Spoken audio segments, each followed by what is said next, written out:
Well, I say we go ahead and call to order because I always like to be respectful of people's time. So we'll call it at 7:08. And if we have some folks join us, that's great. And if not, we'll certainly circle back with them. And so, Hazen, before we do the approval of the July meeting minutes, you had wanted to say something about.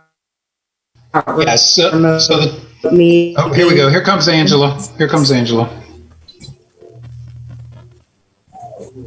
Okay, there's Angela. There you are. She is.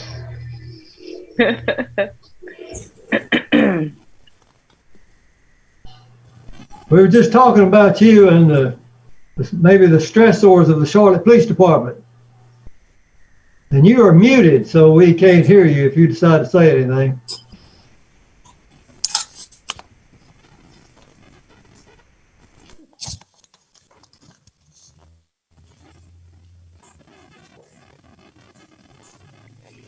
All right, so I don't know if Angela's trying to figure out something or not, but I know she can hear us. So the board voted last night, well, there's consensus to begin meeting in person September 28th, which is the second meeting of the month. So the first meeting will be the 14th. So as advisory committee, if you guys want to meet in September, that's fine, but that's not a requirement in person. So it's, some of it could be just individual preferences. And I will say it wasn't unanimous. 5 people were comfortable with it. It looked like 2 folks were not comfortable meeting. And what we've told staff is, if you don't want to come, we'll figure out a way. We'll bring you in, by phone. Because once we go live, we don't have as much Zoom. If everybody's on Zoom, it's fine. We don't have kind of a dual system. But I wanted to put that out to the group so y'all knew you had that option. Okay, good to know. Do you guys have a preference? Because we're a small enough group, we certainly can adhere to social distancing and that in the space that's allotted in the town hall, but also want to be respectful, as Hazen was saying, of what people's comfort level are with being in person.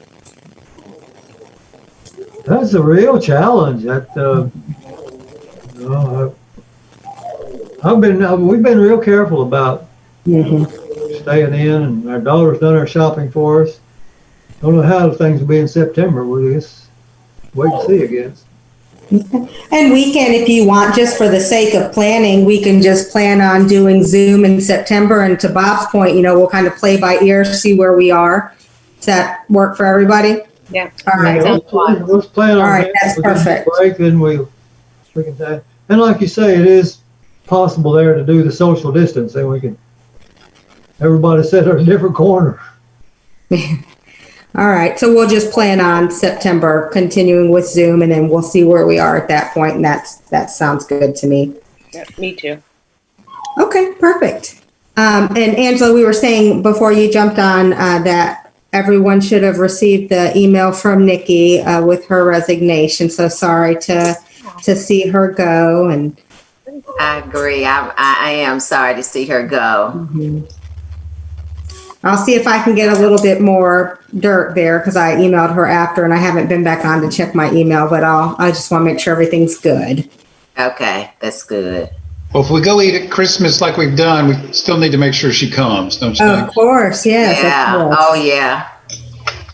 She just said she was kind of overwhelmed with, her work and the kids at home and virtual education. It just felt like it was just too much. Yeah, I understand.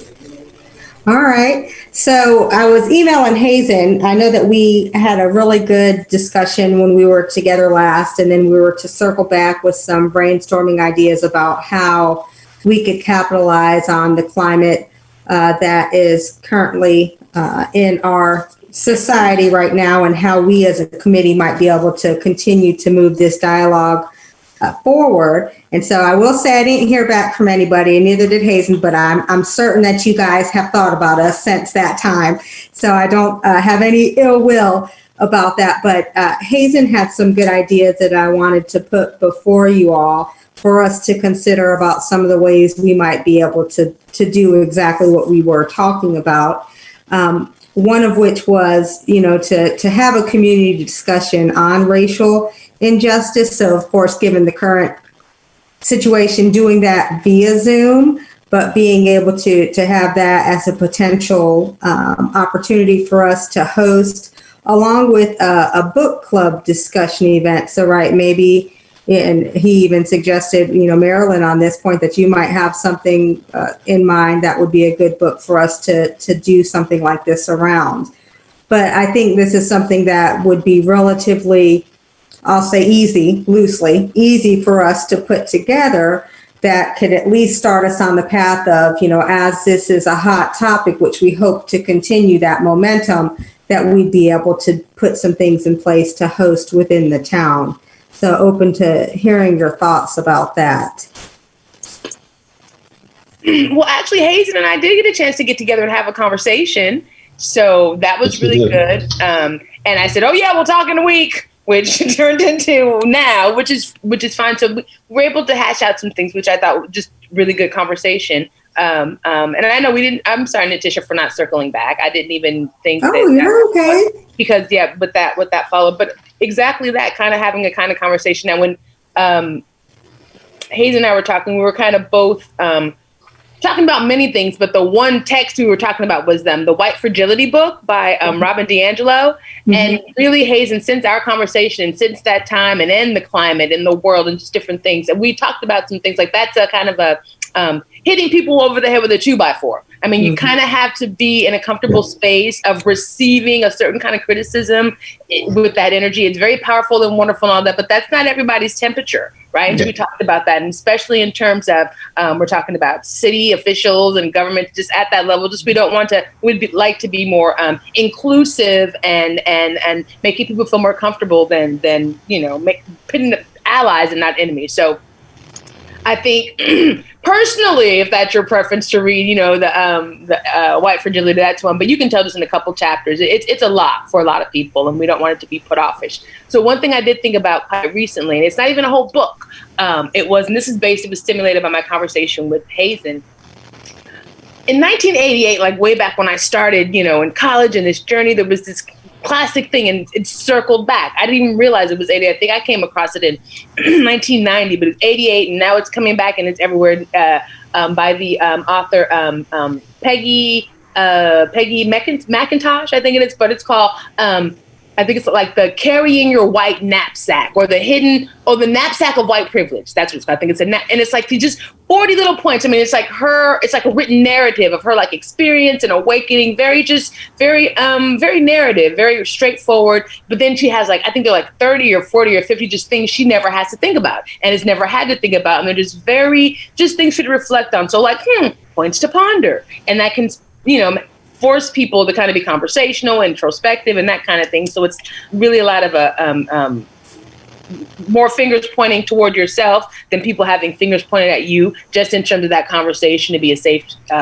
space. And I was going to try to conjure it up and share it and do all that, but I could at least make a pledge to give you the name and then pull it up and then send it out as the email to look at, and not be the definitive thing, but certainly, Hayes, and I was thinking as the counter, as the loving hug to the punch in the chin that white fragility is. The knapsack of white privilege is much more palatable and still kind of gets at that same spark of a conversation. Okay. That's my I like that idea. And I know when we were together last, and Marilyn, you closed out our conversation last time we were together.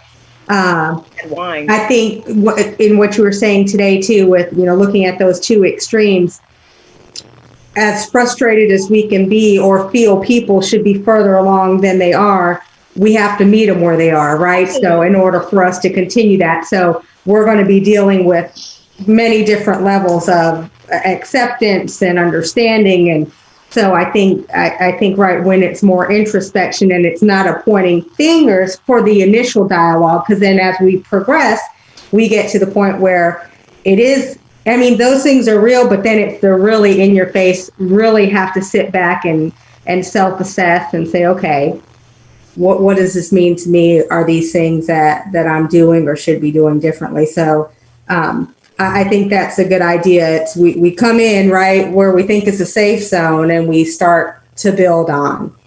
Not to say there's not times where we got to be in your face, but I think that that's a good starting point where let's have the dialogue, let's bait and hook them, and then bring them along.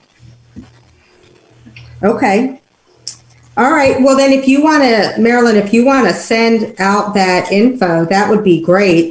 I can do that. I know we can look at that. And then, think about, I know that Pastor Chuck and Whitley continue to do the racial justice series. And so, they're doing some of that work. And how can I don't think that what we do always has to be something we create, but how can we partner or, help promote or, bring people's attention to what is being done, with what they're doing. And I know they just had one, I think it was last week, and it was during the day at like 1:30. I need to circle back with Chuck and see what they have going on when, because that's great for us to be able to make people aware of. And maybe, and Hazen, I know we go back and forth with the promotion from the town level. We've had a lot of dialogue around that, but I think given the climate, maybe there's even some opportunity in us being able to do that. I think that's possible. I don't, I haven't talked to anybody, I haven't said anything to the board, but I would also say, like, if we thought of a speaker or a program and it costs X amount of dollars, I mean, we don't have a budget, but I do feel like in this climate, we could go back to the board and say, look, we need $1,500 to bring in this person. Okay. To speak, for a couple hours or whatever. Marilyn, do you know, like in the knapsack of white privilege, is there a study guide along with it? Because I don't know what, like, you had envisioned. I'm not saying you had a vision, but like, how do we go through it? Because I do know the other book, White Fragility. Mm-hmm. Apparently, there's an accompanying study guide with it, and I think your point's well taken. But it is nice that somebody's thought out, okay, you got this group, how do you step it through, have some kind of productive conversation? Do you know if the knapsack one's got a study guide, or what are your thoughts about that? The knapsack does not have a study guide, but the ultimate study guide to everything and anything is the 8 elements of critical thinking. So there's always maybe we could say that. Yeah, there are formulaic ways to create and absorb and take, that's what curriculum is. So no, because that's from 88 and it was a part of a resource and a textbook and all of that, but it's so simplistic. I went away from that textbook concept, that workbook concept, in terms of only because it was related to white fragility, and went to something more simplistic. But it in of itself, because it isn't a workbook, there's just those points. Those points what do you think about those points? You can just take those points through conversation. So you create the workbook, or even just asking pointed questions, because once you see what those questions are, for people just to reflect on and sit in that space and answer those questions, talk about those questions, probe further questions. So, I mean, it facilitates creating, it makes me get the process that we went through with Angela, like almost like creating the curriculum as you're going through it, because the actual information is what's going to create that based on what comes from those questions and ideas. So once you see what it says, it'll make more sense, because it can be cross. I mean, it's the knapsack for white privilege. So yes, it's for people who describe themselves as white to consider, but we're all in this world. So you think about that situation. Some will have cross, or some are like surprised. You never thought about that. You watch someone else not thinking about something so it's just on many, many levels that becomes a living workbook that then we have, so I think that's not a negative, that it doesn't come with its own. Okay. Marilyn, is the author still living? I don't know. Because that would be something really nice to do. If we had, I can't remember how many points that we had, but if we could do a Zoom with the author after we take, folks in the community through the points, and they do the sounds like it's a self-reflective type of exercise. She's alive. That would be great. So you get to meet the author and have that conversation. Everybody's read what this person has written, and it can be very interesting.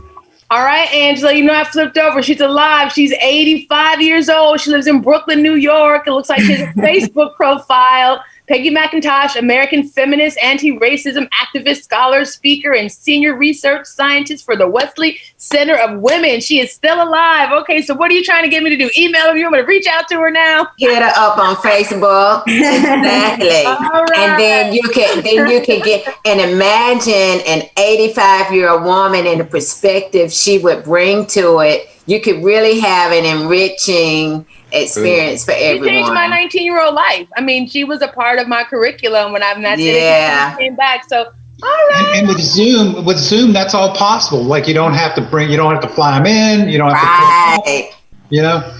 All right. Giving me work to do. I'll take it. All right. I'll take that assignment. I will get on it. Let me ask a question to follow up on that. So with those points, thinking about this Zoom style where we're having these conversations, is there an opportunity within those points to have maybe 3 or 4, we'll call it a series. So taking, 2 or 3 of those, or because I haven't seen it, so I don't know what they are, and grouping some of those together, and that being the topic of, how maybe we have 3 or 4 of these, and then culminating up to meeting the author and having that dialogue. Is it in a way that we'd be able to do that? That could totally work. And like I said, that was over 30 years ago. So who knows how she's built on those things. And since now we're bringing her into conversation, right? Mm-hmm. It might be a whole different way to look at it. But yeah, that absolutely is feasible. I was going back behind the screen. I needed to see your face and I was talking to you, but I had gone away so I could pull up and see that she was alive, but then to see, to have that in front of me again. But yeah, that's pretty cool. What a suggestion. I never would even thought about that, Angela. Jeez Louise. That's so cool. Awesome.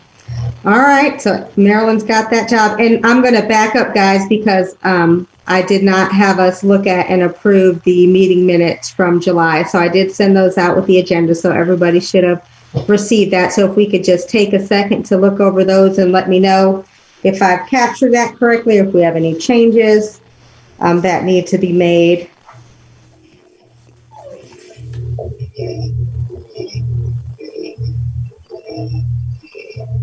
Move approval. All right. Do I have a second? Got a second. Second that emotion. All right. All in favor? Aye. Aye. Okay. Any opposed? All right. Thank you, guys. All right. So then I think that's great. Let's see what you get back, Marilyn, and maybe even, if you're able to actually contact her and have a dialogue, maybe out of that conversation, you might even have a better idea of how we would want to approach this. So let's see if we can actually communicate with her. If we can, that'll be the starting point, and then that can help us build out whatever we feel would work based on, because like you said, what else has she done or built on that we might want to incorporate too? So that would be fabulous. All right, and I will send it to you all momentarily. Perfect. And I don't want to get ahead of ourselves, but Marilyn, is it possible you'd be willing to facilitate us through, our community through this? Or are we putting too much? Is that too much pressure or too big of an ask? I don't know. If we're presenting it as, who we are, then I'm a part of who we are. So it could be. I don't feel like it's too much pressure. I don't, we'll see how it manifests. But I'm certainly not saying no. I'd be receptive to that unless something else or additional thing. But yeah, I don't feel like it's too much pressure. I don't feel like it's something I cannot do. But if we wanted to do something else or something in addition to or something instead of, I would be okay with that as well. Cool. All right. All right. Peggy McIntosh. Jeez Louise, that's old school. With our church, our congregation, we've been is doing a study of a book called Dear Church, or it relates to the Lutheran Church in America. We, as part of that, saw a movie called The 13th Amendment, which is the school to prison kind of system and just a really pretty amazing movie. Talk about the United States has 5% of the world's population and 20% of the world's prisoners. And that's just something wrong there. With some of those kinds of things to stimulate thinking and ask why. And the other thing I did the other day is I saw the little historical YouTube, I guess, about the Crestdale, the history of Crestdale, Tanktown. I've never seen that before, so there's probably some local stuff we could bring in as well. I think that is perfect. I think that's really, because I had the same experience when I learned about it. So I think that is really, really important, the local aspect. I totally agree. And the 13th is wonderful. I think that should be required watching for every single person, especially if you don't. Every American should watch the 13th by Ava DuVernay. It is, if you don't know, you need to know and watch it, because it's just a little transformed in the same way that, like I said, the knapsack, Peggy, it's something, it's informative for you. It's not pointing a finger, it's information, it's what it is. You have to set yourself in that reality and then just process it and see what comes from that. So yeah, that's one of my favorites. I was going to rewatch it again during this time because of what's going on in the world. So do you guys think it's maybe possible we could put together a monthly program? I mean, maybe we're getting too ambitious, but we've written down 3 things here. Is the 13th Amendment, is it 90 minutes long? Is it 2 hours and 30 minutes long? I mean, the 13th is on Netflix. I'm not sure how long. I can pull it up behind me. I mean, do you watch it as a group, like if whoever's on the Zoom call, or do you watch it and then get together? Let's say you watch it at 7 o'clock to 8:30, and then you have a meeting at 8:30. I mean, I guess I'm trying to, We did not watch it as a group. Just some individuals watched it. So I don't know whether that would be possible or not. I don't know. Probably be an individual kind of thing. So individuals say, look, watch it, and we're going to do this on November 27th. We're having a discussion about the movie, the 13th Amendment, and we'll have a discussion at 7 o'clock. Something like that? Something like that, yeah. Yeah, I mean, I see that as something that could be valuable because, like I said, it is worthwhile. It's a worthwhile watch for anyone who hasn't seen it. And it's certainly facilitate the dialogue portion of that. So say we had 50 or 100 people, right, on the call, because that could happen. Would we watch it one day and maybe meet the next day and have people submit questions prior to? Would we have questions maybe already for, like, how would we manage in the event that we had, say even if it was 30?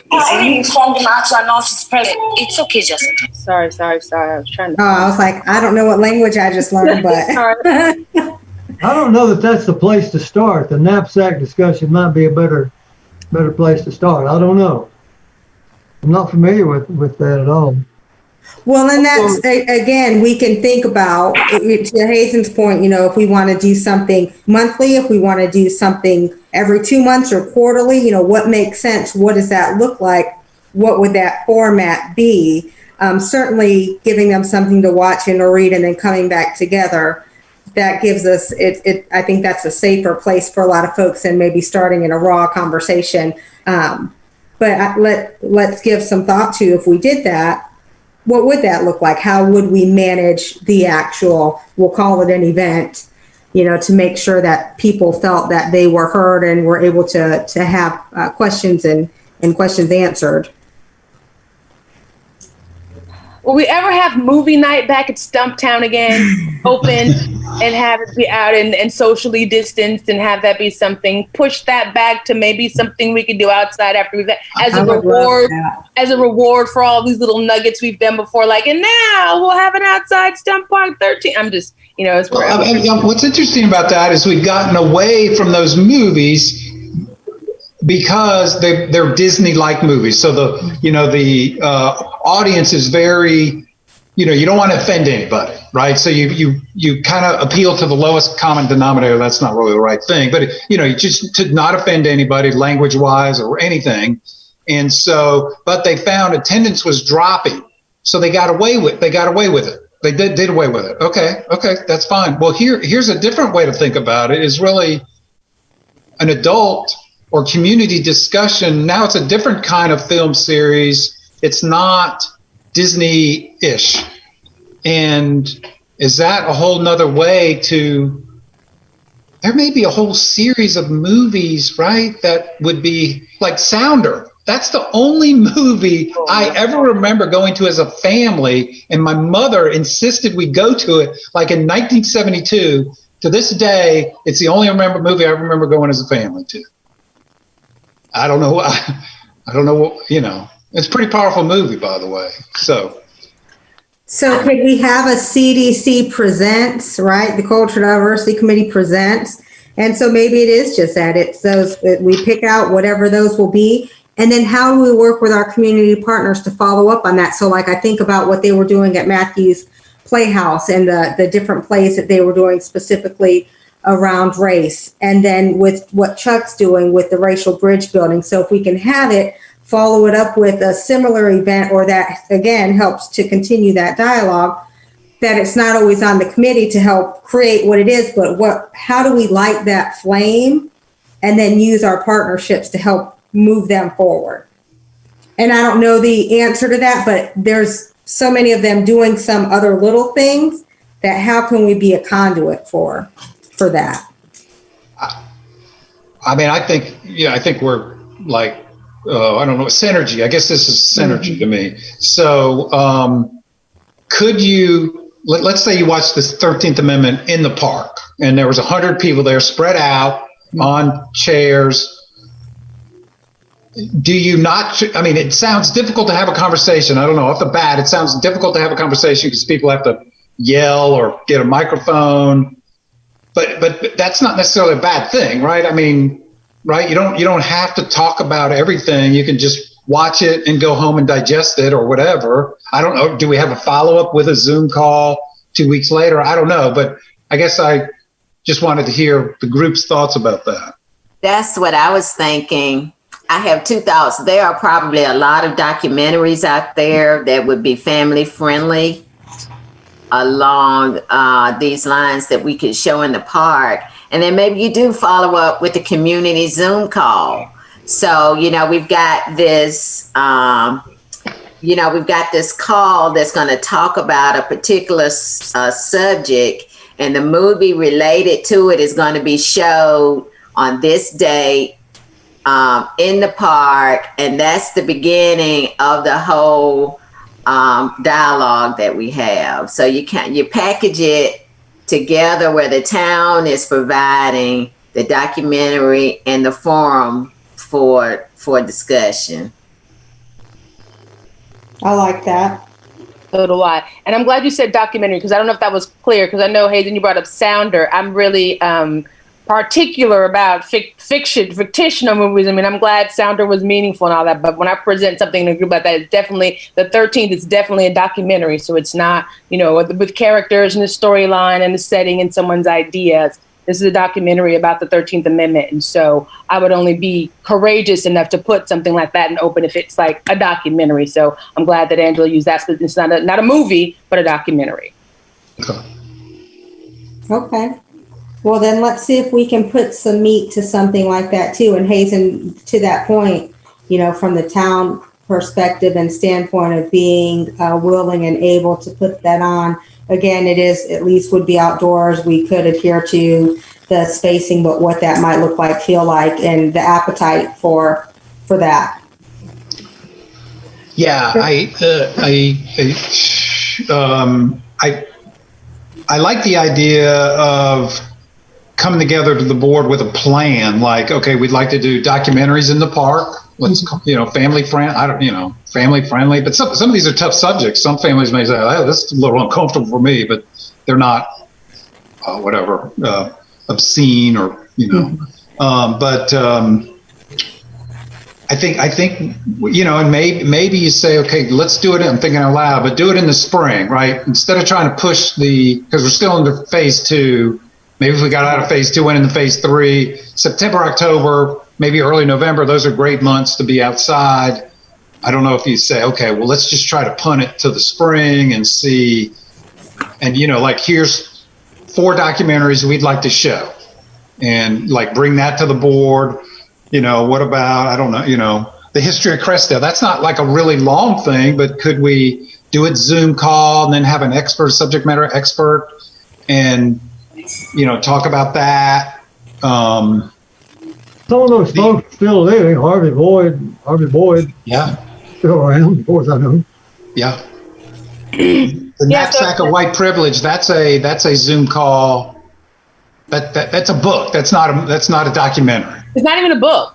It's not even a book. It's like an essay. It's like a narrative thing. And I looked at it. It's 50 points, 50 experiences that she has. So yeah, it's 4 pages. It's not long at all. It's extremely digestible, which is why I had suggested it, in contrast to the whole book and workbook of white fragility. Marilyn, I just looked up 8 elements of critical thinking. Yes. Have you used that in the education system? Are you kidding me? It's what I use every day of my life and what I've used for 15 years. It's what I taught my students specifically today. It's what we do. It's how we operate in this world, which is why I have such a difficult time dealing with human beings, because many people don't think critically, not all the time. Well, humans try. That's a task to learn how to do that, and we don't. And, so I wonder about, I was not familiar with that as such. My 7th grader today, he said, I'm concerned because I've never had a class on critical thinking, and I don't know if I know how to do that. I said, there are people who are captains of industry running companies and governments who've never had classes on critical thinking. So you'll be fine, sweetheart. So that's part of the problem. That's what I do. Yeah. That's part of the reason we're in the mess we're in. I concur. Does that have a role in CDC? Has a role in everything. Well, no, what I mean is, do we make it part of the curriculum for the CDC? Oh, let's slow down. You have me contacting Peggy. Come on, I'm trying to. I'm writing an email in my head about what it meant to me when I was in college. Come on, slow down. And I'm still lesson planning, please. Well, pump the brakes. Part of the reason for thinking about that is how to help people get on board. We talked about we need to start where they are, and then people need to see something and be able to process it. And there's some self-reflection and self-observation, and it's not an easy thing to do. It's just, and would that help with that? How do you have an open mind? How do you?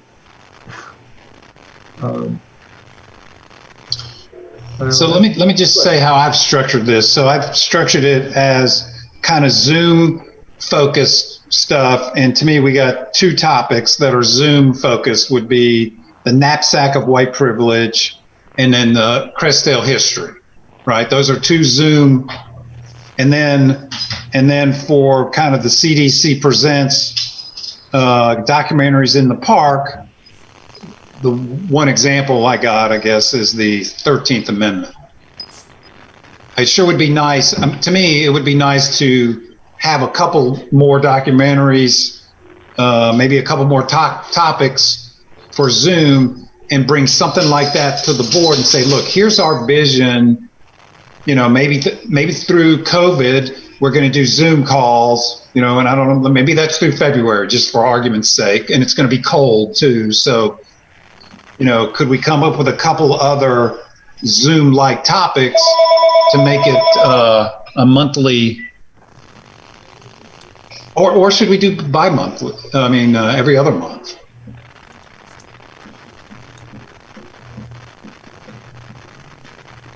Well, I'm not opposed to any of those ideas. Like I said, the 13th came up. I mean, that was on the fly because of, I was just in the moment inspired, or comments. But to ask me to think of others right now, it would take time. I mean, sure, there are a plethora. There are many, and depending upon what you want to focus on, there could be a list of.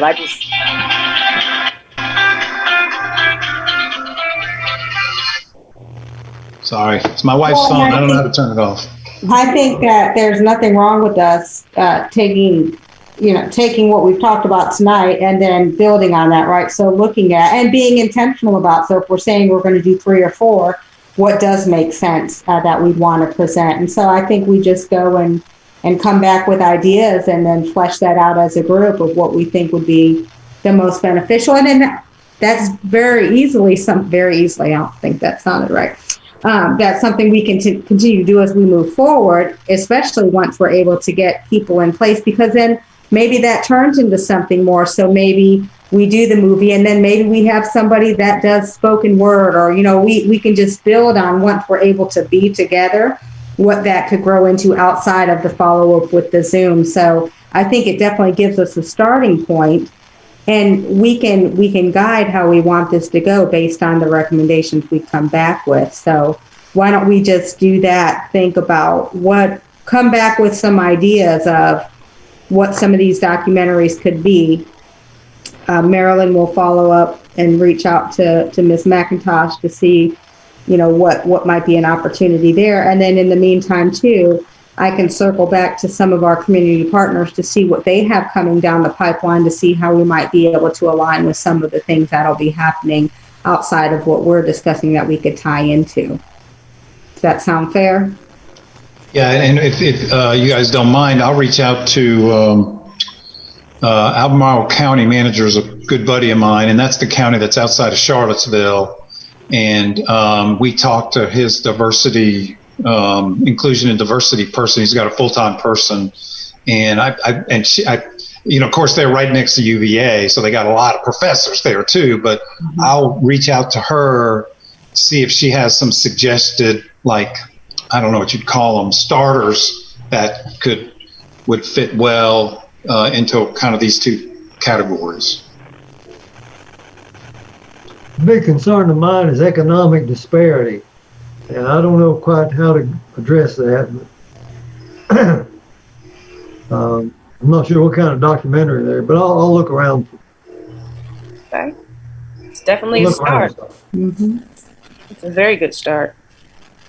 Okay, so we have our charge with that. So let's think about that and come back with ideas. And I like the idea, Hazen, of what you said. Let's go to the commissioners with a plan once we flesh some of this out. And I think they would be amenable to that. And I think that would be something interesting. I'd really be interested to see the participation from the town. I think it would be well received given where we are. And I would love for us to be able to pull something like that off. So thank you guys for that narrative. Any more around that, or any other thoughts? Or you think that gives us enough to start to work with? Yes? I think that's good. Okay. All right. So I mentioned at the top of the meeting about Nikki's resignation. And so we've had some open positions on the committee for some time now. And so certainly wanted to give us the opportunity to talk about that. And I discovered through my inquiry of terms that we're supposed to actually hold elections in January, which we didn't do. So wanted to bring that up to the committee because we have positions that have been vacant and now are vacant with Nikki's departure. So we haven't had a vice chair in some time, probably a good 6-7 months now. Nikki did serve as secretary, so we're certainly looking for somebody to step up into that capacity. And then even wanted to offer up, I came into this and got thrown into the chair position, but certainly want to make sure that people that want the opportunity have access to the opportunity. So I, by no means, have to be in charge of any or everything, even though my mother would tell you otherwise. So just wanted to put that out there for discussion to see if anybody had an interest, certainly in with what's open with the vice chair and secretary. And if there needed to be any discussion about the chair position, I wanted to put that on the table too. I'm perfectly fine. I'm not trying to leave or go anywhere, but thought it was fair to put it out there. All right. Well, I'm of the opinion that you should remain the chair. Me too. You're very well suited, and if it isn't broken, I don't think you should try to fix it. Okay. And I think Marilyn Bob should be vice chair and the other one's secretary until we get some new members. Who's what now? Who are you assigning? So that two of you all take the other two positions. I don't do notes very well. That's why I'm afraid to be a secretary. But Okay. I don't know, but I don't want to push back. I mean, I'm just saying, I don't know what the vice chair does either, but number two, I don't mind. Yeah. Bob, did you have an interest? I think you're well suited to the chair. Okay. Yeah. Well, see, I don't, until we get somebody else, I don't know that I could do it tonight, but I could take some notes. You could take some notes. No, I'm really bad at it. All right. So Marilyn, you saying stuff under your breath? What you saying over there? Every time I say I need to challenge myself for the things I'm weakest at, but I'm the chairperson of our board on our homeowners association, and the secretary is never there, and it's horrible, it's painful, it's like giving birth to a child. And I was like, I don't want to make Bob do it either, but I'm so bad at it. I really am bad at notes. So Bob volunteered. Didn't you volunteer to be the secretary? No, He said he'll do notes. Yeah. I don't know that I'm all that great at it either, but I'm over of the slate of officers as stated.